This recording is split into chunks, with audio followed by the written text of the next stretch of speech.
El Colegio de Sinaloa presenta En Curso, una ventana a las actividades de El Colegio de Sinaloa.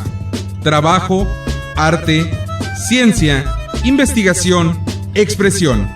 En Curso. Comenzamos.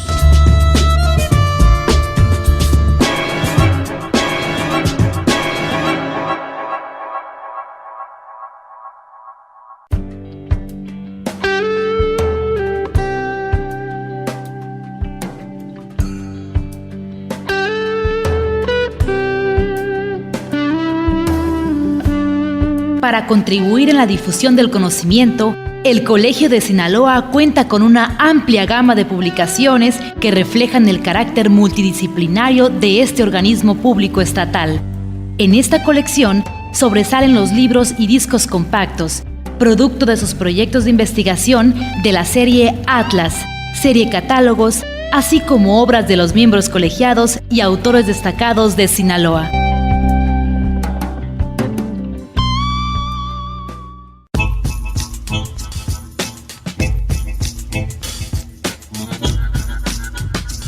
Bienvenidos una vez más, amigos radioescuchas, al programa En Curso, el programa de El Colegio de Sinaloa.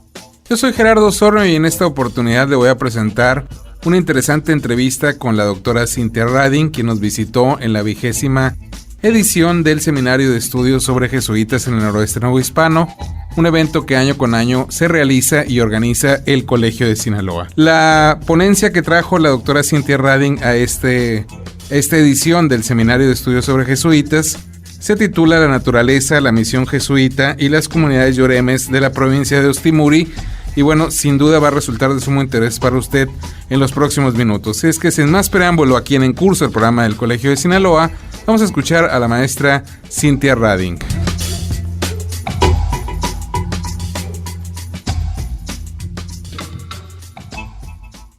Le damos la más cordial bienvenida al programa En Curso, el programa de El Colegio de Sinaloa, la doctora Cintia Rading, quien nos visita en esta ocasión para participar en la 20ª edición del Seminario de Estudios sobre Jesuitas en el Noroeste Novohispano, un evento que organiza ya año con año, desde hace bastante tiempo, el Colegio de Sinaloa. Y por primera ocasión tenemos la participación de la doctora Cintia Rading. Bienvenida, muchas gracias por acompañarnos el día de hoy aquí en este programa y también por estar presente en el Colegio de Sinaloa. Muchas gracias a ustedes, es un gran placer estar aquí. Doctora, usted trae una ponencia que titula La naturaleza, la misión jesuita y las comunidades yoremes de la provincia de Ostimuri. Me gustaría que nos platicara un poco acerca de qué se trata esta ponencia, cómo surgió y cómo se fue desarrollando y cuál es la médula del asunto.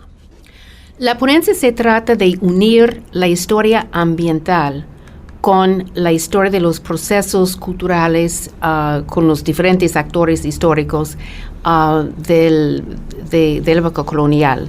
La referencia a la naturaleza es precisamente para hacer ver la cercanía de la geografía, de las cuestiones ecológicas con los procesos históricos en muy rica pero muy conflictiva desarrollo de las misiones propiamente hablando, de la sociedad colonial y de los pueblos indígenas que se reconstituyen a través de diferentes instituciones coloniales. Doctora, la provincia de Ostimuri, quisiera que nos ubicara más precisamente de manera geográfica porque pues podemos escuchar el nombre, pero desconocemos básicamente dónde está situada. La provincia de Ostimuri, desde el siglo XVII, mediados del siglo XVII, comprendía de Río Fuerte al norte al río Yaqui. Entonces, en un principio, pertenecía a lo que era Sinaloa, pero tenía su propia alcaldía mayor y su propia justicia mayor. Se nombraba por los dos reales de Minas, San Nicolás y San Ildefonso de Ostimuri, que se ubicaban en la parte alta en el somontano de la Sierra Madre Occidental. Entonces, es una zona que mantuvo su integridad, inclusive se menciona como tal en el siglo XIX, pero obviamente con la separación del Estado de Occidente en 1831, separando Sinaloa y Sonora. Ostimuri se quedó un poco dividido y entonces absorbido por estos dos estados en la República Mexicana. Pero en la época colonial se conocía como tal. Y siempre me ha gustado el nombre y me ha gustado esa integridad que en parte tiene que ver con la segunda palabra en el título, los Yoreme o los Yoeme, el nombre que los mayos y los yaquis, como los conocemos nosotros, se daban a sí mismos. Entonces hay una integridad cultural, así como Ostimuri en cuanto a la geografía y la naturaleza. Ostimuri es una zona de transición entre las áreas subtropicales hacia el sur de Culiacán y lo que es el desierto de Sonora hacia el norte. Doctora, la misión jesuita en esta comunidad Yoreme, ¿cómo funcionó? ¿Qué particularidades tenía? Porque usted habla de una naturaleza de entrada, pero también de una ubicación geográfica que responde a una transición. Debe haber tenido ciertas características especiales, quizá el manejo, el funcionamiento cotidiano de la misión jesuita o las misiones jesuitas que ahí se asentaron durante el tiempo que estuvo en nuestro territorio la Compañía de Jesús. Sí, como usted mismo dijo, probablemente es mejor decirlo en el plural, las misiones jesuitas. La misión entendida como el propósito de la Compañía de Jesús de establecerse en estas tierras. Como bien sabrán sus radioescuchas, la Compañía de Jesús se estableció aquí, en la villa de Sinaloa, donde estableció su colegio y expandió o se extendió hacia el norte. Entonces las misiones en Ostimuri se debieron mucho a la experiencia previa de los jesuitas en Sinaloa. Llegaron en 1591 y realmente empiezan el proceso de tratar de establecerse en los pueblos indígenas a partir del siglo XVII. La misión jesuita, por necesidad, eran pocos operarios los que vinieron, bien seleccionados, pero pocos operarios, y por necesidad tenían que seguir hasta cierto punto los patrones culturales de los propios indígenas. La misión jesuítica siguió su propia lógica, su propia disciplina, pero hubo altibajas, hubo avances y retrocesos. Hubo varios levantamientos locales de parte de los grupos indígenas, bastante resistencia. Ahora, los misioneros y la Compañía de Jesús entró en esta área expresamente por petición del gobernador de Nueva Vizcaya. Nueva Vizcaya tenía su centro en Durango, pero en el siglo XVII lo que hoy día es Sonora y Sinaloa dependía administrativamente de Nueva Vizcaya. En Nueva Vizcaya, en esa época, estaban creciendo pues las minas y la frontera minera. Para esta zona, las minas de Parral, primero de Santa Bárbara y luego de Parral, que se ubica en la parte sur de Chihuahua, tenían una influencia muy importante sobre esta área al occidente, en cuanto al reclutamiento de trabajadores y en cuanto a todos los circuitos comerciales que radiaban de Parral. Entonces, en ese contexto es que llegan las misiones jesuíticas. Ahora, dentro de los pueblos, reproducen o establecen los cabildos indígenas, que de alguna forma logra o abre un espacio para que el liderazgo indígena se reproduzca, se establezca de nuevo dentro de las misiones.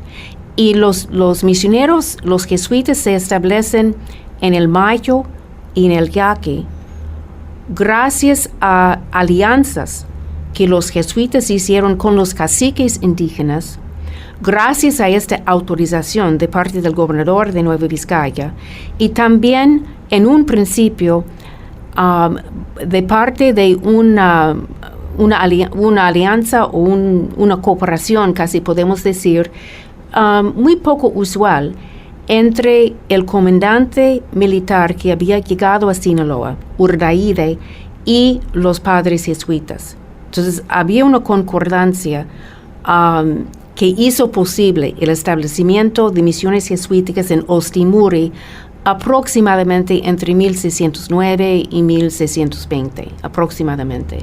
¿De cuántas misiones estamos hablando? Digamos, establecimientos como colegios o misiones. ¿De cuántos? Bueno, colegios solamente en Sinaloa. Posteriormente se estableció un colegio jesuítica de los jesuitas en Matapé, en lo que es Sonora, pero fue más bien lo que llamaban un colegio de nombre, un colegio incuado que no funcionó como escuela para los jóvenes indígenas. De misiones, no me acuerdo del número exacto, pero en su momento álgido, ya a principios del siglo XVIII, los jesuitas contaban con más de 100 pueblos incluidos en las misiones en dos categorías, de cabeceras, donde generalmente vivía el misionero, y de visitas. Puedo decirle que las características de las misiones fueron un poco diferentes en las partes bajas de los valles, estos grandes valles fértiles del Fuerte, del Mayo y del Yaqui. Del Yaqui están los famosos 8 pueblos que reclutaron indígenas de un número mucho más grande de rancherías. En el Mayo también, pero de la parte alta de cada uno de estos ríos, en el río Yaqui de Cumuripa para arriba, en el río Mayo más o menos de Conicari para arriba, el terreno era tanto más montañoso, tanto más quebrado el terreno, y los grupos indígenas más bien un mosaico mucho más variado de lenguas, de localidades políticas, que la misión funcionó de otra forma, un poco más dispersa.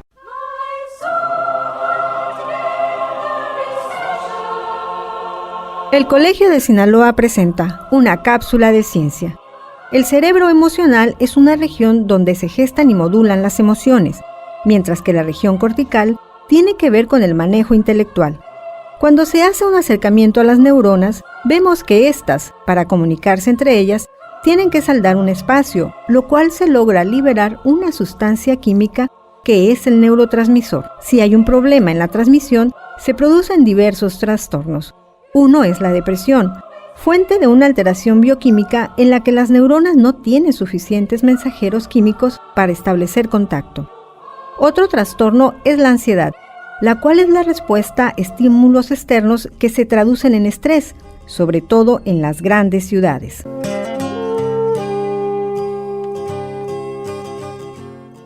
Este programa es apoyado por el Consejo Nacional de Ciencia y Tecnología.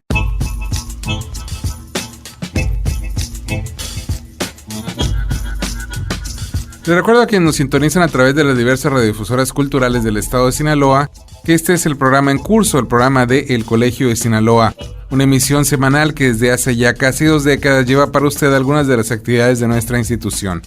En esta ocasión estamos platicando con la doctora Cintia Rading, quien nos visitó en el Colegio de Sinaloa para participar con una ponencia en la edición número 20 del Seminario de Estudios de Jesuitas en el Noroeste Nuevo Hispano, un evento que desde su inicio y origen organiza el Colegio de Sinaloa y que en esta ocasión, edición número 20, se llevó a cabo una vez más en la ciudad de Culiacán, en las instalaciones de nuestra institución. Vamos a seguir escuchando con sumo interés a la doctora Cintia Rading.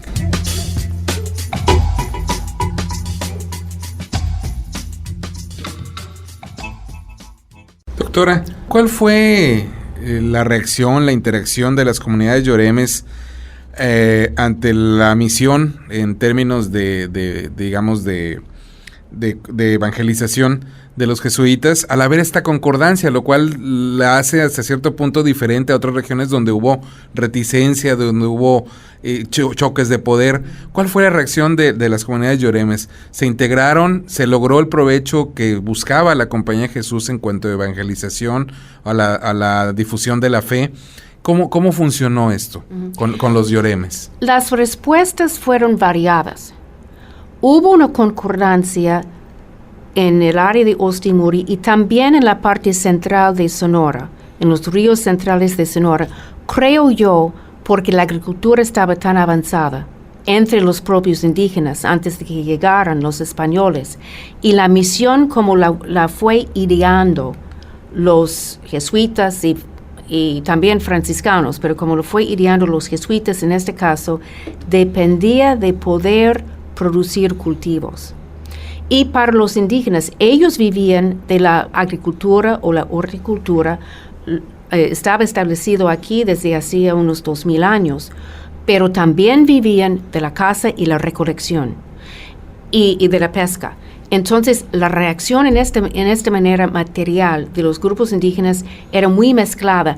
Aún al principio, en los informes del famoso Andrés Pérez de Rivas y de otros jesuitas de principios del siglo XVII, dicen que los caciques le dijeron, sí, vamos a traer a la gente para que formen misión después de que concluya la pesca o la caza. También quiero recalcar que los indígenas no solamente responden, sino que ellos inician. Ahora, los indígenas están haciendo cálculos. Están calculando cuál es la situación de guerra o de paz entre sí. Cuáles son las rivalidades entre diferentes, no me gusta la palabra, pero entre diferentes tribus o entre diferentes cacicazgos y cómo pueden jalar a los españoles como aliados, como los mayos hicieron, por ejemplo. Uh-huh. Ahora, en cuanto a la religión, creo que los indígenas buscaron el poder espiritual y estuvieron dispuestos a probar esta vía que se llamaba cristiandad. Sobre todo, acuérdense que el cataclismo más grande, la catástrofe más grande para los indígenas que empieza en esta época son las enfermedades epidémicas. Es una situación que nunca jamás habían enfrentado.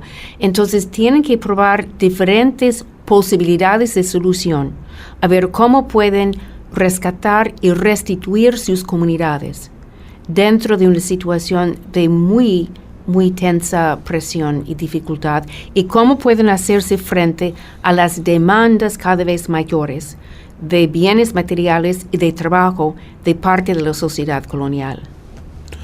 Doctora, ¿es normal que cuando se estudia las misiones jesuitas se vea la interacción con los grupos indígenas locales a partir del aprendizaje de lenguas? ¿También sucedió esto en esta región de Ostimuri? Oh, sí. Los misioneros asumieron la responsabilidad, y la Compañía de Jesús comenzó a presionarles más y más para que aprendieran el idioma. Y muchos de ellos, por eso también se hizo un poco más difícil la situación en el área somontano, pero esto fue un logro y un requisito al cual los jesuitas le dieron mucho hincapié.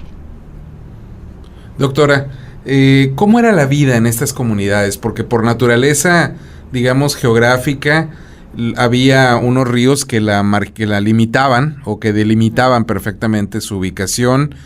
Usted ha mencionado al principio de la entrevista, era una zona de transición entre regiones. ¿Qué era lo que hacían habitualmente estas comunidades? ¿Cómo vivían y cómo se fueron integrando los misioneros jesuitas, que usted también decía eran pocos, a estas comunidades?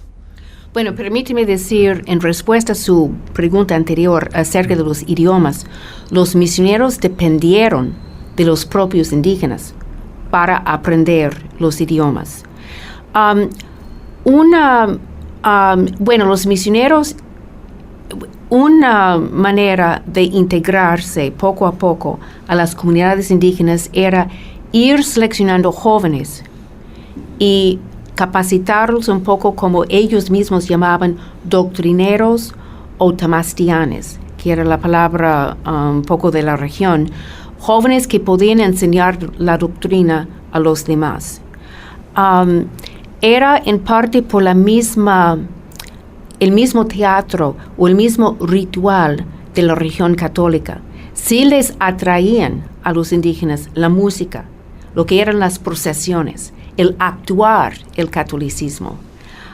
Y sabemos que entre los grupos muchos aprendieron latín, español. Cuando llegaban las inspecciones, que llamaban visitas, de parte de los superiores jesuitas o inclusive de parte de los obispos, muchas veces comentaron cómo los indígenas aprendieron instrumentos, cantaban en coros, y esto yo creo que se hizo parte de su vida espiritual. Por otra parte, los indígenas sí mantuvieron muchos de sus propios ritos, y esto fue un punto de conflicto con algunos de los misioneros. Por otra parte, la misión permitió que los indígenas recuperaran, cuando menos en parte, su economía. Las misiones sí introdujeron nuevos cultivos, el trigo que complementa el maíz, porque el trigo en estas partes se siembra en invierno, el ganado, que el ganado ya se hace parte de la cultura material y la economía de los indígenas.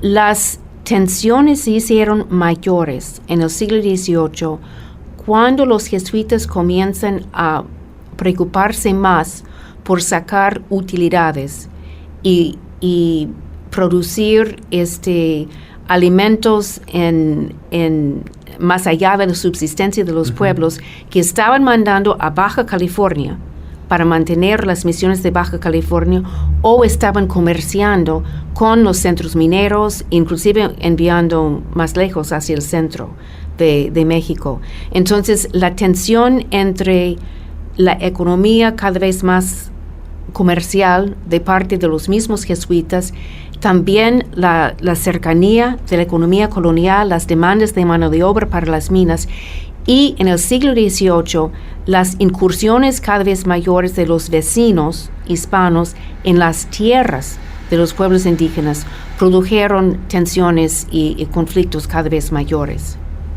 Doctora, ya vamos a concluir, nos queda poco tiempo, pero me gustaría hemos platicado de la naturaleza, digamos, social, de lo que ocurría en esta provincia, pero a lo largo de la historia, que es muy vasta y tan interesante como usted la ha platicado, ¿hubo personajes que destacaran por algunas razones, tanto del lado de los yoremes, o sea, quizá los caciques, o también de los misioneros jesuitas, que pues seguramente muchos de ellos fueron destacados al momento de hacer las crónicas, en fin, tuvieron actuación destacada en cuanto a los arreglos políticos para permitir el paso de la Compañía de Jesús y su trabajo cotidiano?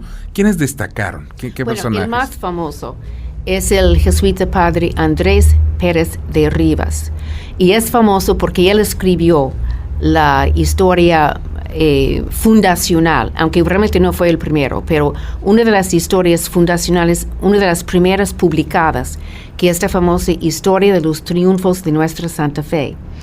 Y fue un jesuita que él fue de los primeros que llegó al Valle del Yaqui en 1614, estuvo varios años en la región y luego regresó a México, ascendió en la jerarquía de los jesuitas y finalmente fue padre provincial de toda la provincia mexicana. Regresó a España, donde publicó el libro en 1645, y es un libro que se lee muchísimo por su riqueza etnográfica y etnohistórica. También hay los que analizan el libro para analizar el discurso de este personaje, que está un poco entre las creencias medievales y estructurales de los jesuitas, lo que viene siendo los inicios de la modernidad. Ahora, entre los propios indígenas hay muchos caciques que se destacan. También en las historias que circularon acerca de cómo los yaquis fueron llegando finalmente a las misiones, las mujeres tomaron parte como diplomáticas que iban entre el Valle del Yaqui y la villa de Sinaloa. En la rebelión de 1740, que fue una rebelión muy importante, que a duras penas los españoles la suprimieron, hay dos yaquis muy famosos, Muni y Bernabé, a quienes se nombran siempre porque fueron del área a la Ciudad de México y hasta llegaron a la corte virreinal para conseguir una orden que les favorecieran, simplemente para que pudieran recuperar su puesto de gobernador de sus pueblos respectivos. Pero en algunas investigaciones que he hecho sobre la rebelión, porque la voy a incluir en el libro que es el producto mayor de esta ponencia, vi que hay muchos más líderes que entran y salen en las crónicas sobre la rebelión. Y también aún cuando estaba tomando lugar, era una rebelión documentada. Las cartas iban y venían.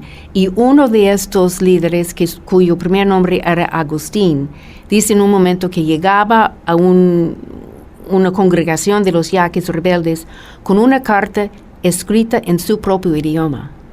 Entonces, están tomando las armas, si podemos decirlo, las armas de la lectura, de lo que son las herramientas de la colonia para usarlos ellos para sus propios fines.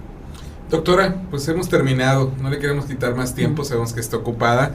Le quiero agradecer muchísimo su presencia, agradecer mucho su plática. Sé que podríamos platicar horas y horas de un tema tan interesante y de que usted conoce tan profundamente, pero pues tiene que regresar al seminario. Le agradezco su amabilidad y no sé si tenga algo más que agregar.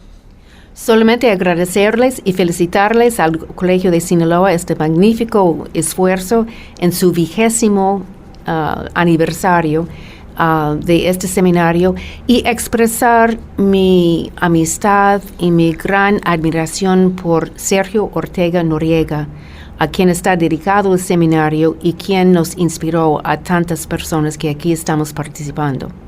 Muchas gracias, doctora.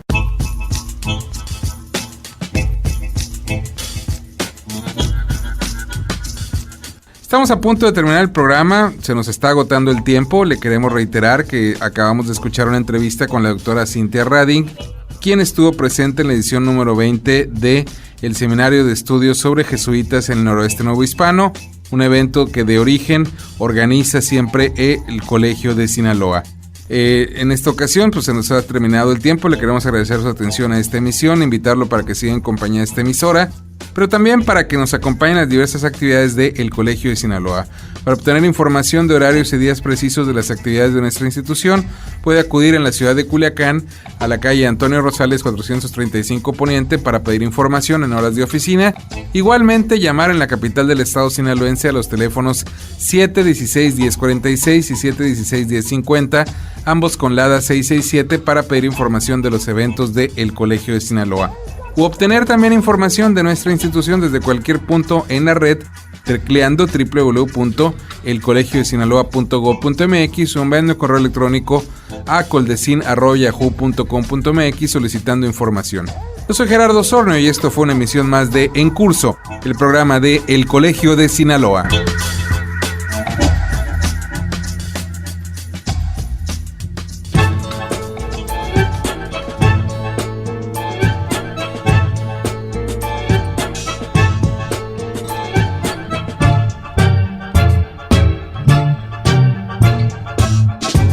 Este fue En Curso, una ventana a las actividades de El Colegio de Sinaloa. La próxima semana, usted tiene una cita a la misma hora en esta misma estación con En Curso, el programa de El Colegio de Sinaloa.